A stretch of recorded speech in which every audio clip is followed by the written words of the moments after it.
Bienvenidos una vez más aquí a tu episodio de La Silla del Frente, el episodio de septiembre, y lo he llamado La Esclavitud Moderna. En esta oportunidad tengo una invitada que yo creo que superará nuestras expectativas con una historia avasallante, con una historia profunda, con una historia de fe, de esperanza, que ella nos estará compartiendo. Quiero darte la bienvenida, Ladi King. Ajá. Es tu nombre, Ajá. paraguaya. Para mí es un privilegio tenerte aquí, aparte de que somos amigas, nos conocemos de varias causas. Ajá. Conocer tu historia para mí ha sido un antes y un después. Cuando yo conocí tu historia, lo único que se me venía a la mente era de que todo lo puedo en Dios que me fortalece. No importa cuán oscuro haya sido nuestros días, no importa cuántos valles hayamos atravesado al final de la historia, si decidimos creerle a Dios, todo puede ser completamente nuevo. Así Y hoy es. quiero darte en especial la bienvenida. Gracias por estar aquí en la silla del frente. Bienvenida, ¿cómo estás? Gracias, Oda. Ay, no, yo siento lo mismo por vos, porque desde el día que tuve la oportunidad de escucharte y escuchar tu testimonio, o sea, me transformó el corazón, me transformó la vida, la manera en la que le creía a Dios también, o sea, me transformó de una manera tan hermosa, porque bueno, mi mamá también pasó por el proceso del cáncer y todo eso, entonces fue tan reconfortante escuchar tu historia, pero muchísimas gracias por invitarme, por permitirme estar acá, y realmente espero que la gente pueda abrazar esta historia y puedan ser tocados por el poder del Espíritu Santo. Así es, y sin duda alguna será así. Hoy tenemos, en este mes, yo trato de hablar de algo específico cada mes, de dejar un mensaje, pero también de dar un poquito de herramientas. Sabes que yo me dedico también a los acompañamientos emocionales. La silla del frente es precisamente por eso, por todas las personas que atiendo, digamos que a diario, y que cada historia para mí es reveladora. Cada historia prácticamente es una hoja en blanco que nos deja un aprendizaje y un camino, ¿no? Y que podemos ser una historia inspiradora para otros. Y realmente esa es la motivación de por qué existe la silla del frente. Una de las cosas que leía para esta temporada en septiembre es que estamos en el mes de la concientización de la esclavitud moderna. Y por eso yo le llamaba a este episodio la esclavitud moderna, una historia real. ¿Okay? A veces no tenemos entendimiento, a veces creemos que la esclavitud se quedó en los 1800 o en otro siglo, pero realmente en la actualidad, en pleno siglo XXI, en el 2025, seguimos viendo casos de esclavitud, solamente que ahora adornados, disfrazados, desde otra perspectiva. Pero quiero invitarte a que nos ayudes un poquito. Yo sé que tú tienes conocimiento de esto, tu vida y tu proceso estuvo muy asociado a este tipo de definiciones, pero ¿qué es para ti la esclavitud moderna? Bueno, la esclavitud moderna para mí ya hoy en día, como vos misma decís, ya no se ve como la de la época de nuestros abuelos, ¿verdad? Hoy en día la esclavitud moderna se ve en todos lados, puede estar pasando aquí al lado de tu casa sin que tú sepas. Si una persona tiene un celular, puede estar siendo víctima de esclavitud moderna, aunque no me creas. O sea, es una cosa que está pasando on plain sight, enfrente a nuestras narices, y la gente realmente no tiene información sobre el tema, no sabe, no sabe cómo llamarle, no sabe dónde denunciar, no sabe si está pasando, si no está pasando. Pero personalmente la esclavitud moderna, mi definición es, como te dije anteriormente, es el uso de una persona por el cual no fue diseñado. O sea, excelente. La persona es usada por un propósito por el cual no fue diseñado. Y ¿verdad? ese concepto obviamente enmarca muchas cosas. Embarca muchísimo. A veces creemos que la esclavitud es simplemente estar atado detrás de una celda o estar con un grillete en la pierna y realmente a veces tenemos relaciones matrimoniales con esclavitud. Oh, totalmente. A veces tenemos personas que, por ejemplo, por conseguir papeles, se casan, pagan, viven todo este proceso y terminan siendo esclavos De esa o persona. esclavas de esta persona, pero realmente nadie toca este tema porque es como medio un tabú, es como que no lo hemos identificado porque realmente no es mucho lo que se puede hablar de esto. Y se ve en diferentes escenarios, se ve en diferentes partes. Por ejemplo, de acá, de hoy a 5 años atrás, la esclavitud moderna, o sea, la trata de personas se veía de una manera totalmente diferente a la cual la vemos hoy. Hoy en día queremos entrenar a los jóvenes, bueno, a los niños y a los jóvenes específicamente, a que haya cuidado y en el mundo digital. O sea, mucho cuidado en el mundo digital porque la mayor cantidad de trafficking, de trata, de esclavitud moderna que estamos viendo el día de hoy, a través de en el año 2025, es a través de las redes sociales, del mundo digital. O sea, Wow. es una cosa que, bueno, que uno no piensa, o sea, en este cuadradito, en serio. No, sucede. Sucede y es tan real, más real de lo que tú te puedes imaginar. Me impresiona mucho el nivel de desinformación que tenemos. Yo que he estado últimamente leyendo un poquito de esto y he aprendido de ti, porque sé a qué te dedicas, ya nos vas a contar, de que esto es una realidad y esto no está atado a estrato social. Muchas veces nosotros, por lo menos en Venezuela, yo soy venezolana, en mi país asociamos como que la esclavitud o la trata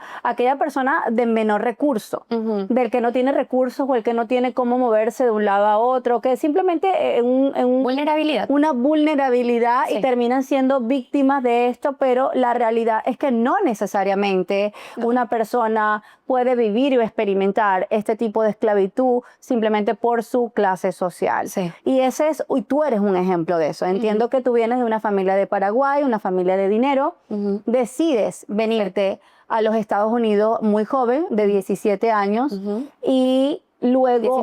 19, perdón, de 19, ya eras mayor de edad. Ok, ya de 19 años, llegas a Estados Unidos con el apoyo de tu familia, llegas con un propósito y luego empiezas a vivir esta historia. Cuéntanos un poquito cómo fue tu historia. Bueno, vamos a empezar un poquito por ahí. Bueno, yo crecí con padres divorciados. Mi mamá nos llevó a nosotros a la iglesia. Nosotros crecimos en la iglesia cristiana, conociendo de Jesús toda nuestra vida. O sea, yo creo que una de las razones también por las que o sea, estoy donde estoy, gracias a las oraciones de mi mamá. Siempre digo eso. Pero básicamente yo crecí en un hogar disfuncional porque no tenía papá. Mi papá nunca estuvo presente, nunca quiso estar presente tampoco. Teníamos muchos problemas económicos con él hasta que mi mamá volvió a casarse con él. Ellos se vuelven a casar después de estar divorciados por 16 años. Wow. Que fue una cosa de loco para nosotros, para mi hermano y para mí es similar. Pero bueno, we went with the flow, ¿no? Nosotros nos movimos ahí con ellos también y qué sé yo, ellos ya son adultos, ya tomaron esa decisión, entonces nosotros estamos en el baile bailando con ellos. Y bueno, entonces de ahí en adelante mi estatus social cambió completamente. O sea, mi papá era un hombre wealthy, con bastante, ¿cómo es que se dice? Oportunidades económicas. Oportunidades económicas, con un estatus social bastante alto, para decirte. Y bueno, entonces yo empecé a ir a la universidad, tenía chofer, o sea, mejor dicho, todo. Entonces, cuando yo decido venir aquí a los Estados Unidos por primera vez fue con mi estudio de danza, con la academia de danza con la que yo estudiaba en Paraguay. Yo amaba la danza. Entonces... Eras bailarina. Sí, soy maestra de danza, pero no lo ejerzo en este momento. Entonces yo me recibí, justamente nosotros vinimos acá al estado de Utah, a los Estados Unidos, para hacer nuestro examen para recibirnos acá. Wow. Ajá. Entonces, a través de ese viaje, yo vine, o sea, obviamente que me quedé embellezada con este país. Me vine a Nueva York 3 días y bueno, ahí yo le dije a mi tío, quiero volver, quiero estudiar inglés, quiero vivir acá. Me enamoré de Nueva York. Obviamente que en esa época Nueva York era lo máximo, ¿no? Total, y más que venías obviamente al ambiente de artes. Claro. O sea, llegar a la Gran Manzana con la ambición, el sueño, bailar en Broadway, Broadway, total, tener una academia de danza acá, wow, no, eso era el sueño, ¿no? Entonces yo me vuelvo a Paraguay con esa idea. O sea, nadie me iba a quitar eso de la cabeza. Entonces yo le digo a mi mamá y mi papá, bueno, quiero irme a Nueva York, me quiero mudar a estudiar. Wow. Y ellos, no te vas a ir. Y yo... Teniendo todo. Porque estabas en tu mejor momento, digámoslo así, en Paraguay. ¿Por qué te quieres ir si acá tenés todo? Te vas a la universidad, tenés que estudiar, qué sé yo. Yo quiero irme a estudiar inglés. Yo le decía a mi papá, quiero estudiar inglés. Me dijo, no, si te vas no te voy a dar más ni un peso. Dijo, no va a haber ni un dólar de mí. Yo le dije, ok, sin problema. O sea, realmente, qué brave que era en ese momento, bastante valiente, porque imagínate tener 19 años y yo dependía fully de mis padres en ese tiempo. Entonces, decidí mudarme sola a un país que no conocía. Sin el respaldo de tus papás. Sin el respaldo de mis papás. Yo no hablaba el idioma. O O sea, yo no hablaba cero inglés, o sea, Wow. nada. Entonces, vengo yo a vivir acá. Mis tíos están aquí en esa época. Entonces, ellos me ayudaron a conseguir un trabajo en una mansión, en una casa de familia súper adinerada, en donde yo empecé a trabajar como nanny. Ok, ese fue Ajá. tu primer trabajo. Ese fue mi Llegaste primer aquí. trabajo. Ajá. Entonces yo trabajaba ahí de lunes a domingos. Y yo tenía un día libre, el cual yo me tenía que ir a estudiar inglés y volver. Pero no tenía como realmente moverme. Tenía que tomar taxi. Y ellos me pagaban $150 por semana. Y esos $150 se iban en pagar mi taxi de ida al colegio y de vuelta. Wow, Una vez a la semana. O sea, yo trabajaba para mi taxi. qué impresionante. Ah. Y ahí tú te das cuenta, Ajá. o sea, esa es literalmente la punta del iceberg donde tú te das cuenta dónde estoy, o sea, Sí. qué estoy haciendo. No, o sea, para mí fue en el principio súper bien, porque bueno, yo estaba aprendiendo inglés, yo quería aprender inglés, a mí me encanta aprender idiomas. Entonces, yo estaba aprendiendo el inglés, yo estaba escuchando todo, absorbiendo toda la información, pero las horas de trabajo que yo estaba viviendo no eran normales, Claro, no eran normales. Llegó un punto donde, como un año después, yo me empecé a enfermar, empecé a tener llagas por todo mi cuerpo del estrés físicamente. que yo estaba viviendo físicamente, mentalmente, emocionalmente, porque acuérdate que yo me salgo de una burbuja. Correcto. Y ahí en ese momento, Ladi, tú te diste cuenta que algo extraño estaba pasando. Que algo estaba mal. ¿Tú conocías el término esclavitud moderna? No. Tú tenías, como porque tú dices, tú estás aquí, yo estoy haciendo esto, nadie te obligó, porque la verdad es que no podemos decir que fue un rape o un No, secuestro, no, porque no. tú estabas ahí voluntariamente, Sí. pero también estabas por falta de conocimiento. Claro, a mí nadie me explicó que lo que yo tenía que estar ganando era mínimo $500 por semana. Wow. Nadie me dijo O eso. sea, la desinformación. Claro, o sea, a mí me dijeron, te van a pagar $150 por semana porque vos vas a vivir ahí. Qué importante es esto. A veces la desinformación, Ujú. hacer movimientos sin tener la información correcta, te lleva a destinos catastróficos. Sí, totalmente. Cuando uno no se educa, cuando uno no sabe, uno no tiene la sabiduría para actuar de una manera buena. O sea, yo te puedo decir que si yo sabía que a mí me iban a pagar $150 por semana, jamás hubiera tomado ese trabajo si yo sabía que el mínimo que a mí me tenían que pagar era $500. No, y importante también, padres que nos estás viendo. A veces tenemos como la costumbre, o no la costumbre, pero tenemos a veces la impresión que un joven de 19 años ya es un adulto. Ajá. Ya es una persona capaz de poder tomar decisiones acertadas, Ujú. porque quiero decirte que, ¿qué hubiese pasado si tu papá te dice no vas? O tu papá te dice, ¿sabes qué? Ve con mi bendición, yo te ayudo, cuenta conmigo, Sí. y un puente. Ajá. Porque Ujú. esto también es muy importante, o sea, nunca podemos perder de vista hasta dónde nosotros podemos ser papás presentes de la vida de tus hijos, porque ahí Sí. yo veo un key importante. Sí, O sea, muy tú importante. llegas aquí Sí. en tu rebeldía de edad, está Ajá. claro, Sí. pero también al final del día los adultos eran tus papás. Claro. Tú- O sea, yo hubiera querido, o sea, el mejor escenario hubiera sido, bueno, ¿dónde querés estudiar? ¿Qué tenemos que hacer?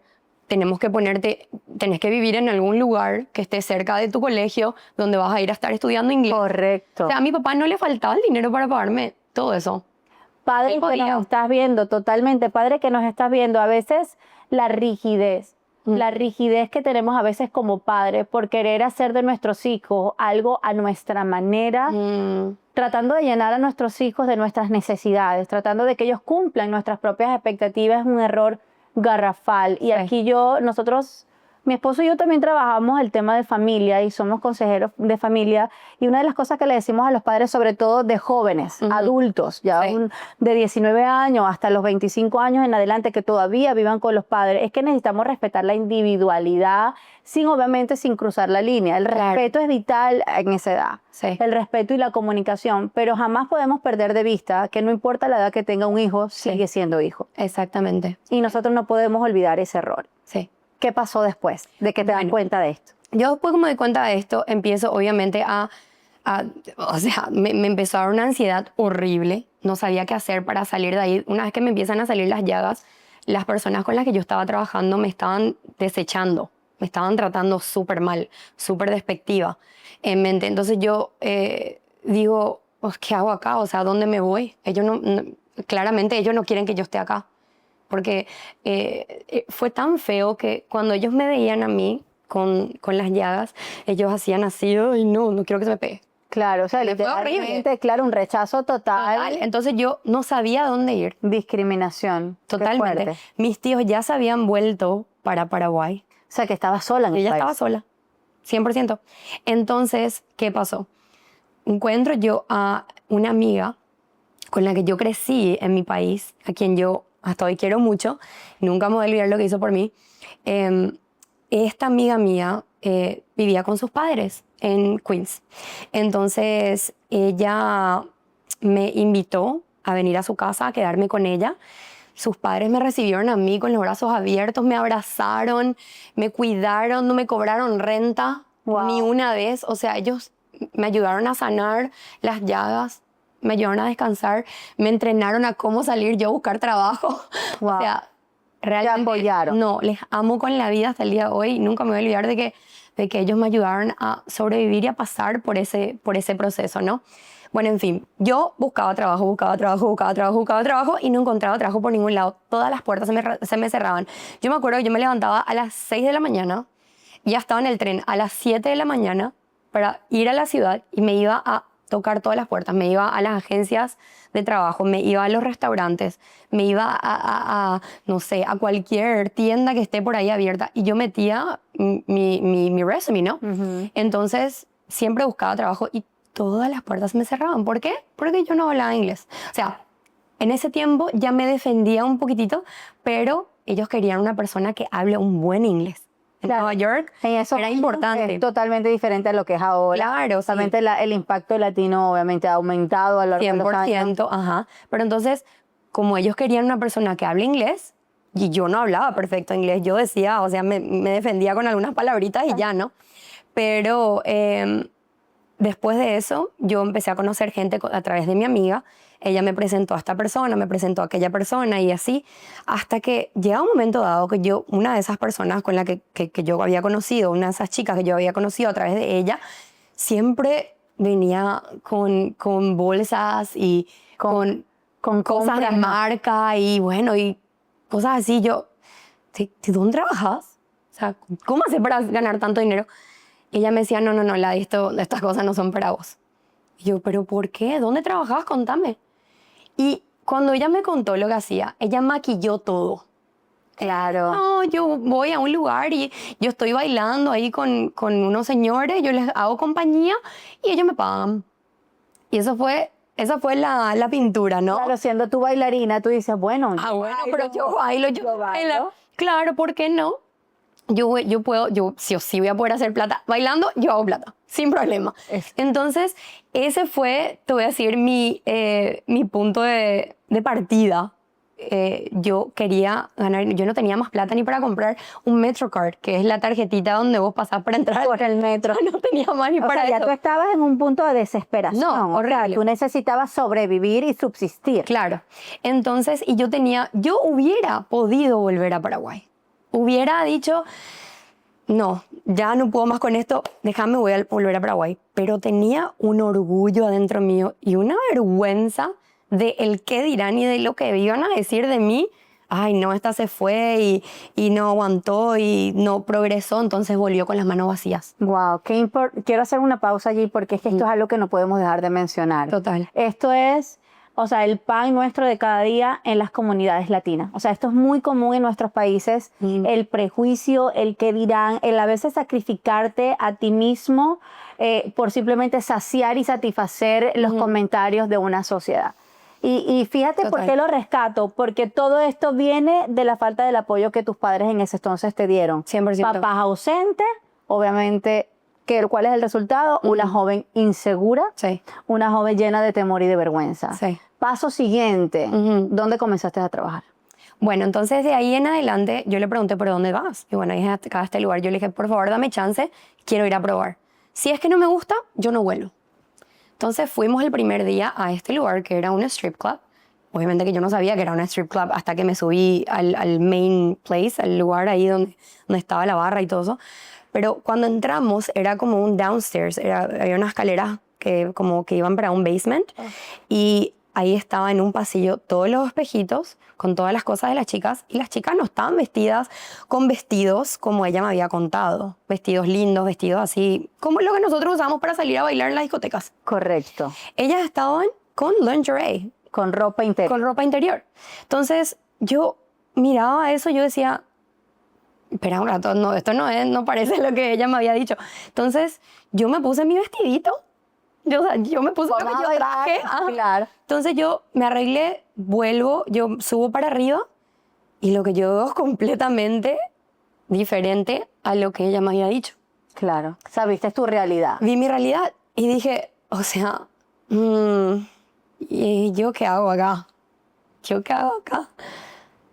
Y o sea, un montón de pensamientos se me empezaron a meter por la cabeza y justamente esta amiga me dijo, la vamos a tomar un shot. Dale, empezamos con los shots. Empezamos a tomar los shots. Yo me emborraché esa primera noche y yo salí de ese lugar con $1,000 en el bolsillo. Pero tú, claro, saliste con $1,000 en el bolsillo, pero tú te borraste cassette. Tú empezaste a tomar, Ajá. acto seguido, bailaste. Claro, bailé toda la noche. Hay cosas que yo ni me acuerdo que hice, Claro. porque obviamente que estaba La debajo de la necesidad. influencia del alcohol. Entonces, no me acuerdo. Pero lo que sí me acuerdo es que hice lo que todas las chicas estaban haciendo. Me quité la ropa, hice los lap dances, o sea, todo. Tú todo. fluiste con el flow, evidentemente. Con lo que estaba pasando ahí. Con lo que estaba pasando ahí. Entonces, factores importantísimos a nivel conductual, Ladi. Una necesidad, una niña abandonada, Ajá. seguidamente, una niña llena de vergüenza, de frustración, sintiéndose sola, Ajá. y una niña que tuvo que resolver. Claro. Y la manera de resolver, acto seguido, estar en un lugar donde encontró ser parte, porque obviamente el tener la afinidad de que otra persona esté haciendo lo mismo, tú dices, bueno, yo no estoy sola en esto, no puedo ser la única loca, y si ella funciona, a mí también me funciona. Claro. Y saliste con $1,000. Salí con nunca en la vida tuve $1,000 así. O sea, obviamente que cuando empecé eran 150 la A la semana. Y tú en una noche. En una noche hice $1,000. Entonces dije, Wow. no, o sea, yo voy a continuar. Si me voy a tomar, voy a tomar. ¿Qué voy a hacer? Entonces, al día siguiente volví y así eran. Primero empecé 3 veces por semana, después ya eran todos los días. Y era así, llegar y 1, 2, 3 shots para empezar. Claro. Después, ya a lo largo del tiempo, eso fue empeorando porque era ir al strip club, que by the way, este no era un strip club con título, ¿cómo se llama? Como con un sign. Claro, era como... Era algo clandestino. Esto era solamente para gente de, como le dicen en Paraguay, de alta facha. O sea, era para políticos, para jugadores. Presidentes el presidente de equipos de deportes. ¿No? Ajá. Wow, okay. No voy a decir nombre ni nada porque, bueno, no. Pero gente de alta sociedad. Claro. O sea, que era como un club de privado. Mucha influencia política y en el mundo donde ellos se movían, en el mundo del real estate, los top de allá en Nueva York, todos se reunían ahí. Wow. Bueno. Y muchos tipos de personas, ¿no? Pero todos deberían de tener un passcode, como un password, para entrar ahí. O sea, tenías que tener una contraseña para entrar. Claro. Era una especie de VIP club para este tipo de eventos. Sí. Okay. Pero imagínate que bájale que una persona X quería entrar, veía la puertita y quería entrar. No se puede.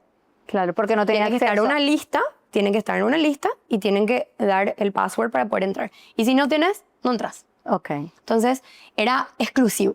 ¿Ok? ¿En qué momento tocaste fondo en ese lugar? Bueno, en el momento que yo toqué fondo fue un año después. Porque, bueno, en la transición empecé, continué. Ya eso se empezó a poner tóxico porque no solamente yo me iba a trabajar.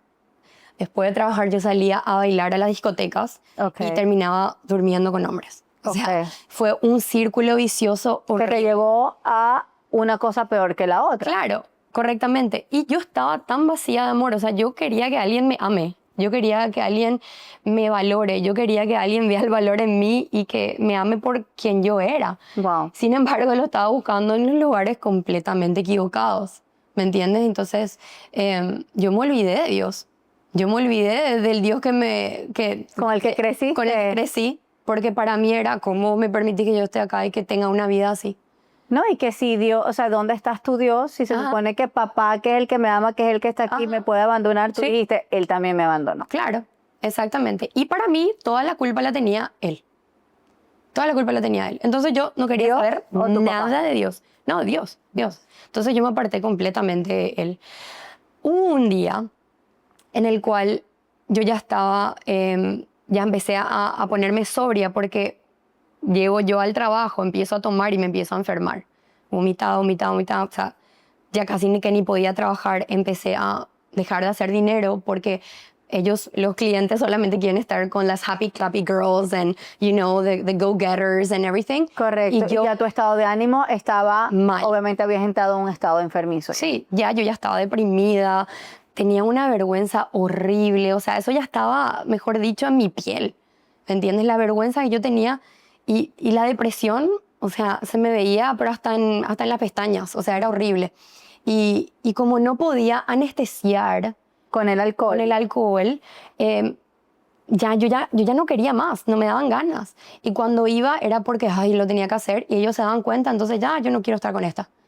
Entonces, Y ¿qué te pasa? desechaban. Sí, entonces como yo no estaba más haciendo plata y yo tenía que pagar para poder estar ahí trabajando. Porque es como una especie de afiliación. Sí, O sea, dame un es un espacio. intercambio. Es un intercambio. Yo te pago para yo poder tener Sí. trabajo. Sí, en Ok. esa época vos pagas $50 es como, como una pagada de entrada y después $50 una pagada de salida. O sea, pagas $100 para entrar y salir de ahí. Wow. Ok. Entonces, por noche. por noche. Entonces, ¿qué pasa? Que hubo una época, porque ya no podía más, y ya Cuando estaba te perdiendo enfermaste, plata. correcto, ya te Ajá. enfermaste, ya no estaba siendo rentable para ti. No. Y me contabas un poco, previamente hablando de esto, sin los detalles, que Ajá. ya empezaste a sentir todo, porque ya al no estar tomando licor, no Sí. estar anestesiada, Todo se obviamente sentía en la piel. todo era Todo. real, se estaba convirtiendo en algo real Sí. en tu vida. Sí, y yo veía todo, sentía todo, o sea, eso fue una cosa horrible. Y como te digo, a lo mejor yo sí sentía la vergüenza, sí sentía la depresión y la ansiedad y el miedo y todo eso antes, pero como tomaba, como me anestesiaba con el alcohol, no. Era como llevadero, Ajá. era como llevadero. Sí, pero ahora una estabas vez en que la no, cruda realidad. Sí, claro, ahí era, o sea, ahora ya no puedo más tomar porque me enferma. Entonces lo empecé a sentir todo y cada día me puse peor. Y me acuerdo que hubo una noche que estaba tan mal que me fui al bañito, a un baño chiquitito que teníamos ahí para las chicas, y me tiré en el piso del baño y empecé a llorar. Y le dije a Dios, Dios, ¿dónde estás? Mm. O sea, pero llorando así, gritando, porque había música muy fuerte, ¿no? Entonces nadie me iba a escuchar. Me decía, Dios, ¿dónde estás? ¿Y por qué permitís que yo esté acá? ¿Por qué? Si yo aprendí que vos me amabas tanto, ¿por qué vos me permitiste estar acá? ¿Por qué me dejaste estar acá? ¿Por qué no me sacaste de acá? Ese fue ¿Por qué no hiciste algo? tu punto más profundo, más hondo. Sí, esa fue la primera vez que yo le volví a invocar a Dios. O sea, a Wow. llamar a Él de una forma negativa, obvio. Sí, Porque pero yo te estaba mal. volviste a acordar, claro. Pero ese fue el momento en el que yo estaba ahí en el agujero más oscuro. Como dice cuando toqué fondo, ¿no? Tocaste Cuando fondo. toqué fondo. Entonces, después ahí una amiga abre la puerta, me dice, Ladi, vamos, levántate, ¿ya hiciste plata? No, bueno, dale, vamos a continuar trabajando. Y esa noche ocurrió algo que me marcó, porque esa noche yo fui utilizada para un propósito del cual yo no fui hecha, Wow. para el cual yo no fui hecha, sí, para el propósito por el cual yo no fui hecha. Me usaron para un propósito por el cual Dios no me diseñó. Wow. Y esa es la definición real de la trata de personas. Esa es la definición real de una Esclavitud. esclavitud y de otras cosas también, ¿no? Es un mundo bastante complejo y hay otras palabras que yo podría decir ahora, pero esta es la definición correcta. Me usaron para un propósito por el cual yo no fui diseñada, no fui hecha. Qué poderoso. Qué poderoso. Y tu audiencia que me estás escuchando, tú que estás allí, esta definición que tú hoy hablas es como un lado completamente diferente a colocarte etiquetas. Ajá, ¿ya? Esto básicamente es darle la explicación a cuando estás viviendo y eres víctima de algo que realmente no te pertenece, Ya. aunque por circunstancia hayas terminado allí. Y es muy importante, aquí es donde entra el punto de tu historia. Yo conozco tu historia y cuando me la contabas yo decía, ¿cómo puedes salir de allí? ¿Cómo saliste de allí? Sí. Porque eso es un mundo tan oscuro, lleno de gente tan torcida, tan malvada, eras tan vulnerable, que creo que solamente un leap of faith, o sea, un momento, una intervención divina te puede sacar de esos lugares. Totalmente. ¿Cómo saliste de ahí, Ladi? Sí, mira que yo no te estoy contando todos los in-betweens. O sea, I know. estos son así tipo partículas, cositas nada más, pero hay muchísimas cosas entre cada cosa que te conté. Hay otras cosas que sucedieron, pero obviamente que estas son las ideas principales Claro. que yo quiero compartir. Y está bien. Y obviamente se respeta también, hay que dignificar también tu historia. Obviamente, hoy por hoy tienes 3 hermosos hijos. Esto es algo que va a quedar grabado. Realmente aquí no queremos exponer los detalles, pero el punto es que tu historia sea de inspiración para otras. 100%. Los detalles de llegaste a lo más profundo, por eso decíamos, llegamos a lo más profundo y cuando tú utilizas esa frase que hace de tu historia algo inspirador y no algo aterrador, a pesar de que lo fue. Porque básicamente obviamente rompieron tu dignidad, violaron tu integridad como persona. O sea, al estar incluida la esclavitud moderna en toda esta historia, está intrínseco, ¿no? Claro. Las cosas que pudiste haber vivido. Sí, 100%. Sé que hubo golpes, sé que hubo maltrato, sé que amanecías con morados y con moretones. Y que los empezaste a sentir en el momento en que dejaste de consumir alcohol. Y básicamente eras una mujer completamente diferente. diferente. Pero bueno, en fin, ¿qué pasó después? ¿Cómo saliste de allí? De eso. Después de eso, yo me encerré en el dormitorio donde yo estaba. Ya yo me había mudado. En esa época me había mudado a otro departamento. Yo estaba rentando un cuarto. Y yo entré a mi cuarto y no quise hablar con nadie. Lo único que hacía era llorar. No le veía sentido a mi vida. Yo ya quería terminarlo todo. Wow. Tenía tanta vergüenza. O sea, yo estaba ahogada en vergüenza.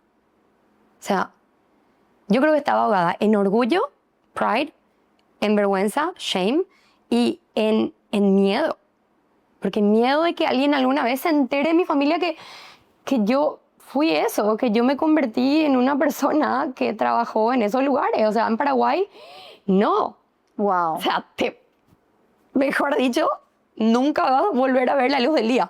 ¿Me entendés? O sea, las críticas, cómo te van a etiquetar, te van a apuntar con el dedo. Te van a excluir y te van a juzgar, ¿no? Que es el terror. No, horrible. Entonces, yo decidí en ese momento, yo me voy a morir ahí. Yo ahí me muero. Yo en ese momento ahí me iba a morir sola. Y caíste en un pozo depresivo horrible, en el cual yo traté de terminar con todo, pero en el camino... Atentaste contra tu vida. Entonces, en el camino a eso, yo me fui a caminar por Nueva York. O sea, que literal, me fui a caminar porque ya estaban como 4 días ahí tirada en mi casa, en mi cama. Y me fui a tomar una caminata. Yo lloraba. Yo no sabía ni a dónde me estaba yendo, para ser honesta. Y me termino parada literal enfrente a un lugar que se llama Salvation Army. Pero el lugar no tenía ningún cartel. O sea, tipo, para los que conocen el Salvation Army de Nueva York, no es que tiene un cartel así gigante, ¿no? No había nada, una señal que me diga que yo estaba en algún lugar específico tampoco. Claro, era como un edificio viejo. Cemento viejo y así, llegaste. con un portón y qué sé yo. Entonces, había una chica que me vio parada ahí, por alguna razón X, yo me quedé parada enfrente y yo lloraba. Tú no estabas consciente, tú mentalmente estabas tan afectada. Sí, yo estaba en otro lado. Deambulando. No, totalmente, yo estaba en otro planeta. Pero esta chica me ve a mí, se baja de las escaleras, me abraza, pero valor tiene la chica también para ir a abrazarle a una desconocida totalmente. Wow. Y me dice, welcome home, bienvenida a casa. Wow. Y esas palabras yo creo que cambiaron mi vida para siempre. ¿Dónde llegaste? ¿Qué era eso? Ese lugar era una iglesia. Obviamente que en ese momento yo no sabía, ¿no? Cuando yo entré, ella me dijo, ¿querés entrar conmigo? Y yo le digo, ok, nomás le dije yo que tengo que perder, voy a entrar. Entonces entré con ella se sentó a mi lado, estábamos en la parte de arriba y al entrar parecía como un rock concert, como un concierto de rock, porque todo el mundo cantaba, todo el mundo, o sea, la banda que estaba tocando, qué sé yo, o sea, el worship, ¿no? O sea, eso parecía un rock concert. Párate, claro. Wow, Pero poderoso. entonces fue increíble. Y yo decía, mira, es un concierto. Decía yo, un concierto. Y de repente empiezo a darme cuenta que ellos estaban cantando el nombre de Jesús. The name of Jesus. They were singing about the name of Jesus. Y yo digo así, o sea, inmediatamente me retraje y dije, no, yo no puedo estar acá. La vergüenza. No, Te abrazo. No, yo no puedo estar acá. Yo no pertenezco. Yo no pertenezco acá. O sea, yo no soy una santa. No. Entonces yo cuando le digo a ella se llama, señora, ayúdame a reconocer su nombre, por favor. Kesia se llama. Era el nombre. Ella va a ver este podcast porque ella vive en la Florida ahora, nosotros hablamos así de vez en cuando. Kesia, thank you. Ay, verdad que sí, thank you, I love you, girl. Pero ese día ella se quedó conmigo, no, quédate. Y me ayudó, ahí se quedó conmigo hasta el final. Y ese día yo escuché una de las alabanzas que decía, ay, no sé cómo decirlo en español, pero era una de las canciones de Hillsong, en inglés. de allá de la época, ¿no? Que decía, I was dead in my sin, but now I rise, decía. Estoy muerto en mis pecados, pero ahora me levanto. Ajá. No power can stand against you. No curse assault your throne. No one can steal your glory, for it is yours alone. Wow. I live to stand your praises. I stand to testify that I was dead in my sin, but now I rise. So, esa frase de esa canción nunca me voy a olvidar. O sea, la tengo de memoria en el alma.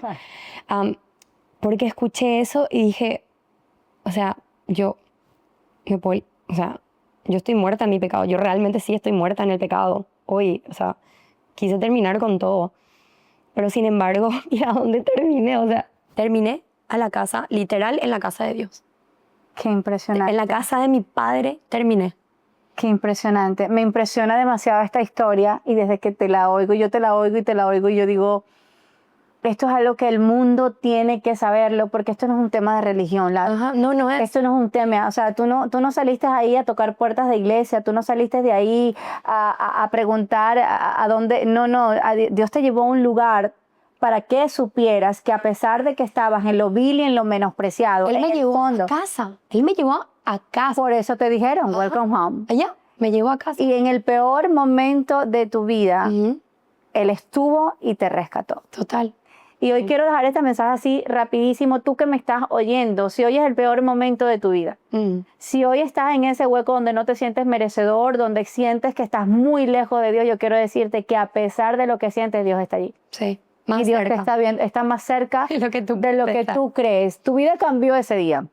Totalmente. Conociste a tu esposo en ese lugar. No, te cuento que esa noche, yo creo que esto es algo que la gente tiene que saber. Yo escuché un mensaje donde al final mi pastor, Carl Lenz, en esa época, dijo, no importa cómo entraste, no importa la condición en la que vos entraste el día de hoy a este lugar, a la casa de Dios, no importa lo que hiciste ayer, lo que hiciste hace 5 minutos, lo que hiciste hace un año, no importa el peso de tu vergüenza, no importa, porque Dios te quiere sanar, Él quiere tu corazón y quiere que le des una oportunidad. Y Él habló sobre Jeremías 13:28, ¿puede ser? There is hope for the future. Hay esperanza en el futuro. Hay esperanza en el futuro. Yo, mis planes para ti no son para calamidad, sino para bien. 29:11. Ajá, 29:11. Que no son para calamidad, sino para bienestar, para darte un futuro y una esperanza. Y eso literal, fue como si fuera que... Oxígeno para mis pulmones. La vida en ese momento. 100%. Y él dijo, levanta tu mano si querés entregarle tu vida a Cristo. Y yo iba a levantar mi mano, pero antes yo tenía que hacer una oración. Y yo le dije a Dios, Señor, si es que vos no tenés vergüenza de mí, y si es que vos me podés perdonar por todos mis pecados y por toda la suciedad que yo traje sobre mi vida, si vos me podés sanar, yo voy a vivir para servirte. Entonces yo en ese momento le recibí a Jesús en mi corazón, le acepté y yo tuve una paz que no había sentido, mejor dicho, nunca. O sea, fue como si fuera que algo, como un blanket se me cayó encima. Impresionante. Y sentí una Recibiste paz. la gracia. Sí, La un gracia, encuentro con él. el favor inmerecido, te limpió. Es que es tan claro cuando Sí. él dice, he limpiado tus pecados Sí. y te he dado vida nueva. Y eso fue lo que recibiste tú Ya. en ese Sí. momento. Y al salir fue impresionante porque pensaba yo y trataba de procesar lo que había pasado y decía, ¿cómo me gustaría que todas las chicas con las que yo trabajaba Mm. tengan esta misma experiencia que yo tuve?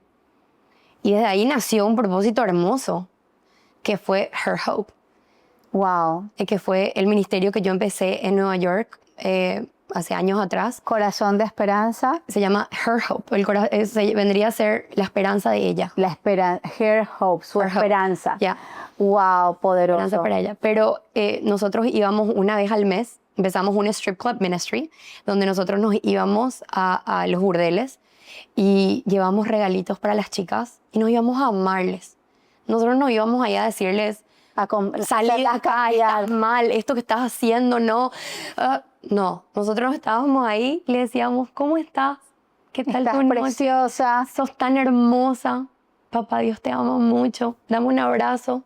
Ellas estaban en bolas. Y nosotras, literal, nos íbamos y así con el sudor, con el maquillaje, Solo Dios con hace todo. eso. Solo Dios. Nos íbamos literalmente ahí de donde el diablo me sacó. Dios me volvió a llevar para llevar su nombre, para enaltecerle a Él y para que sus hijas sepan de que Él les ama. No importa cuán profundo hayas llegado, Dios te ama.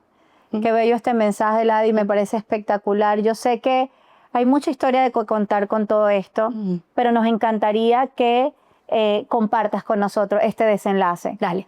El desenlace de luego sé que restituiste tu vida, que Sí. hubo un tiempo de redención y Dios te regala a tu esposo y conoces a tu esposo en la iglesia. Luego que conoces a tu esposo en la iglesia, un hombre de Dios también. Y tienes una hija con él. Sí. Entiendo que te casaste, Anita. que tienes a tu hija mayor de tu primer esposo.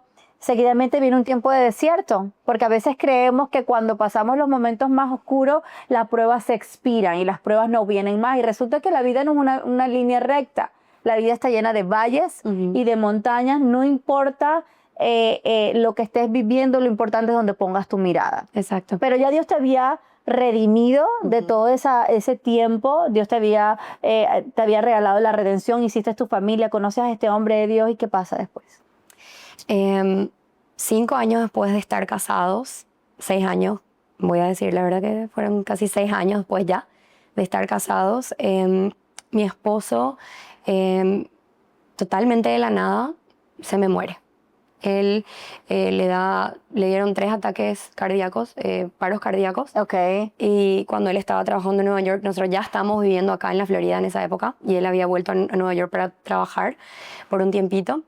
Y yo estaba en Paraguay cuando esto pasó porque mi abuelo había fallecido en ese tiempo, que fue mi abuelo era el amor de mi vida. Pero en el tiempo en el que yo me fui a enterrar a mi abuelo, me entero por una llamada telefónica a las 5 de la mañana, el 1 de julio del 2019, que mi esposo estaba en el hospital en coma.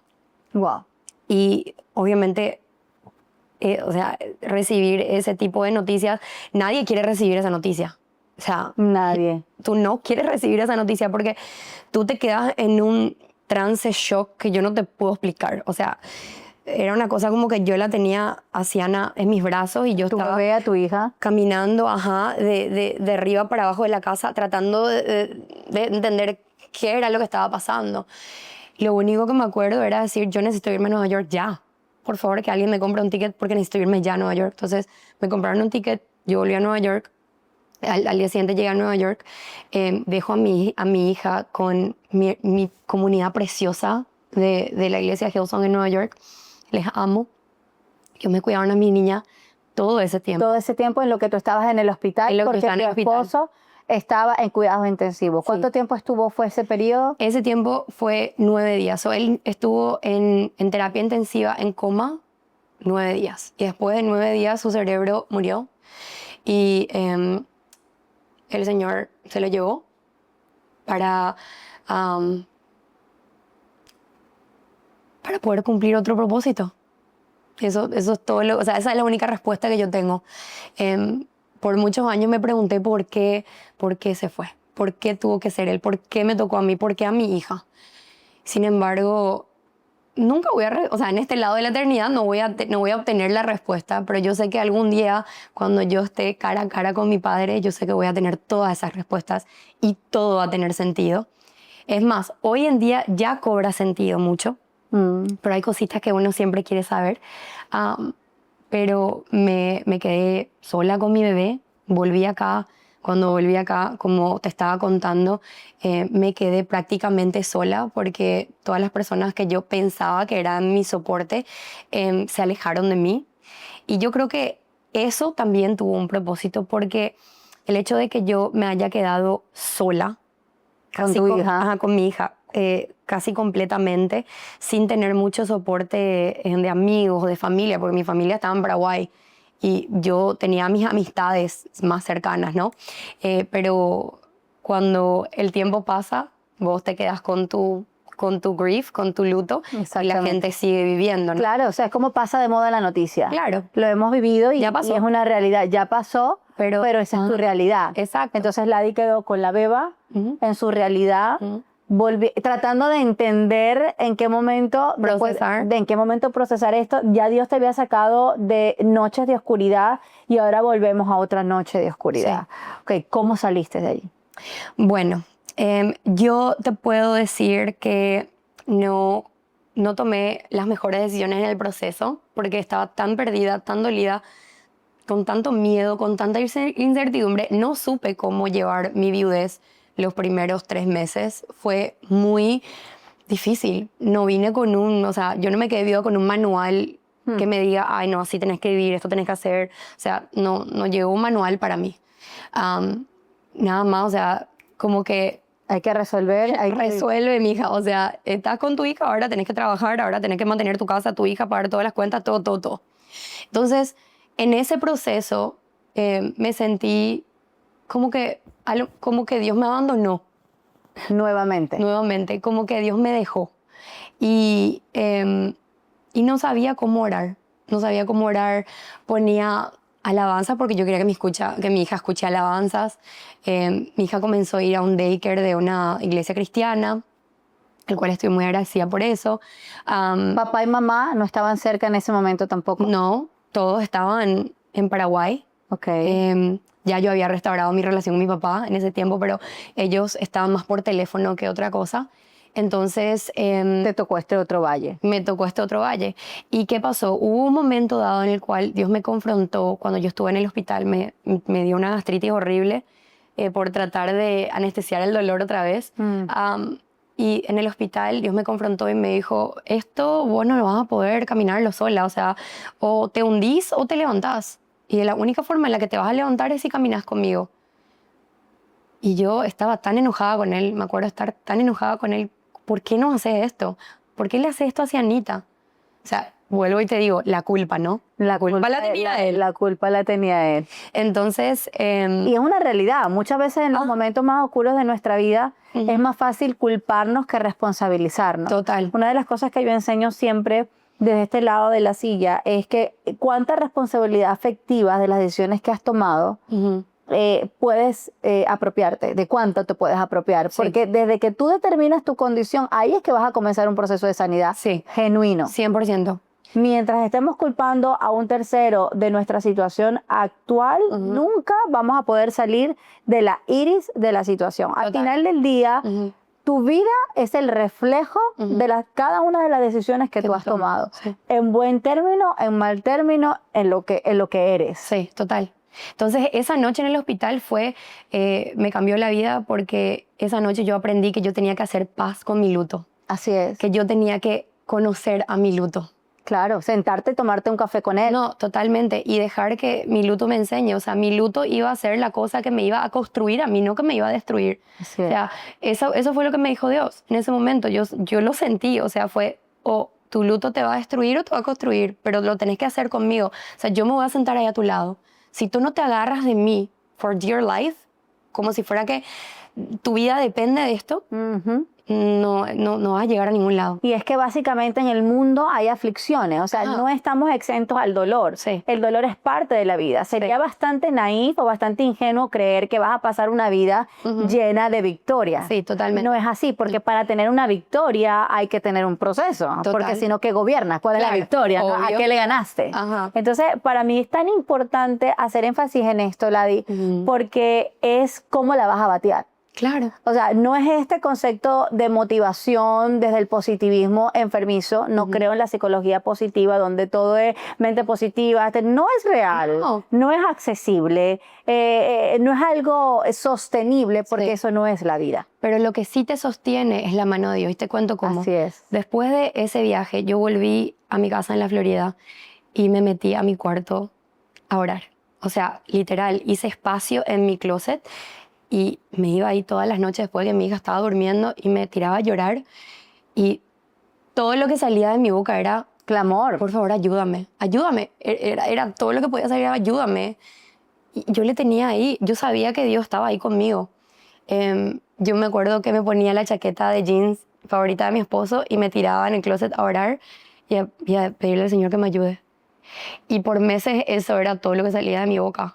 Sin embargo, yo salía de ese lugarcito de oración y yo salía más fuerte, más convencida de que yo quería salir adelante, con ganas de reconocerme, de volver a conocerme a mí, con esa oportunidad de volver a vivir, de amar más intensamente a las personas, de servir más intensamente a las personas, de que vivir como si fuera que mañana no existe.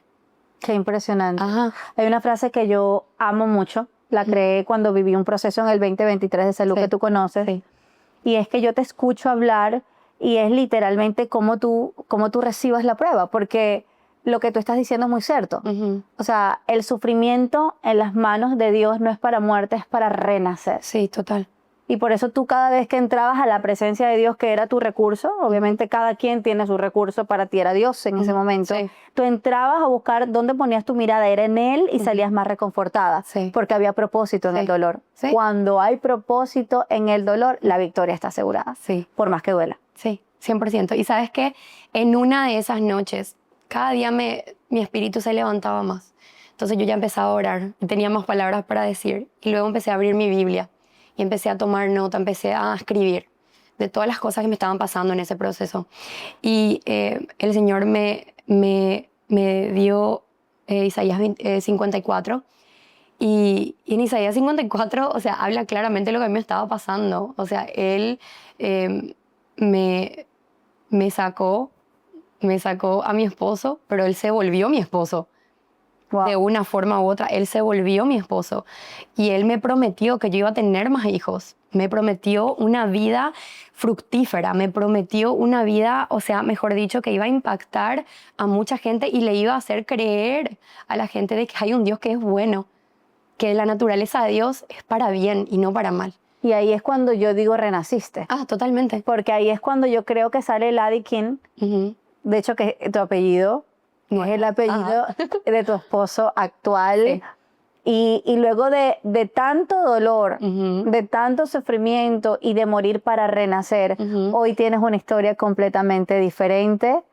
Hoy tienes un esposo maravilloso. Espectacular. Un regalo de Dios. Dios te regaló un nuevo esposo. Y ahí es cuando yo te decía, cuando saliste de ese momento, Dani, Dios, hubo redención en tu vida. Conociste a tu primer esposo, te ayudó a sanar en ese proceso, te dio tu primera hija, pero hoy por hoy puedes vivir la restitución, porque Dios es un Dios que restituye, que te devuelve.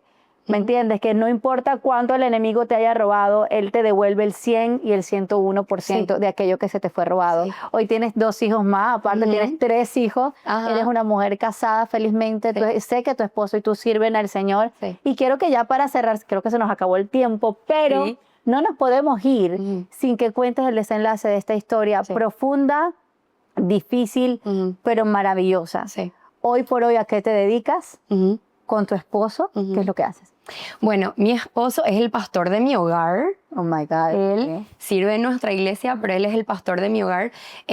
Yo me dedico en este momento a dirigir un equipo aquí en South Florida, donde luchamos en contra de la trata de personas, de la esclavitud moderna. Nosotros luchamos a través de la educación, a través de el entendimiento y de la sabiduría a cómo prevenir la trata de personas, la esclavitud moderna, en el siglo XXI. Y trabajo conjuntamente con muchísimas otras personas alrededor del mundo.